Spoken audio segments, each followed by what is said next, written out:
প্রাক্তন ভারত অধিনায়কের সাথে ফোনে কথা বলার পরপরই বহরমপুর স্টেডিয়ামে ব্যাট হাতে নেট প্র্যাকটিসে ইউসুফ পাঠান। শনিবার সন্ধ্যায় নেট প্র্যাকটিসে দেখা যায় বহরমপুরের সাংসদ তারকা ক্রিকেটার ইউসুফ পাঠানকে।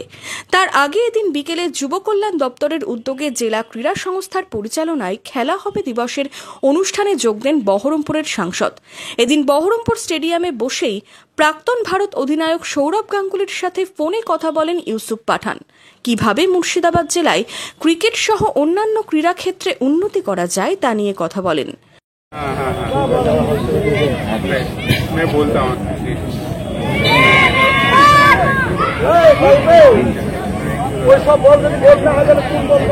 বহরমপুরের সাংসদের পাশাপাশি বহরমপুর পৌরসভার চেয়ারম্যান নারুগোপাল মুখার্জিও ফোনে সৌরভ গাঙ্গুলির সাথে কথা বলেন। ভালো আছি, আপনার তো কি বলবো, আর নতুন করে কিছু বলার নাই। একবারে পা থেকে মাথা পর্যন্ত আপনার ফ্যান আমরা সবাই ওখানে। আমাদের গর্ব সৌরভ গাঙ্গুলি। তো এটা আছে মন যতদিন থাকবো, বেঁচে থাকবো ততদিন থাকবে। আর আপনাকে আপনার তো সুনাম শুনি সব, ইউসুফজি এখানে আছে, আপনাকে একটা আসতে হবে। একদিন আমরা প্রোগ্রাম অর্গানাইজ করছি, ভালো করে কিভাবে কি করা যায় এই সাজেশনটা একটু নেব।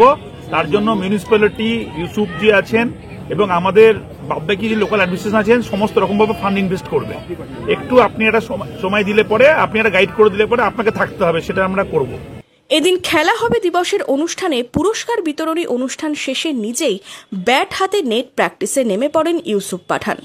গত বছর 17 অক্টোবর বহরমপুর স্টেডিয়াম মাঠে জগমোহন ডালমিয়া ক্রিকেট সেন্টার ও আধুনিক বোলিং মেশিনের উদ্বোধন করেছিলেন সৌরভ গাঙ্গুলি।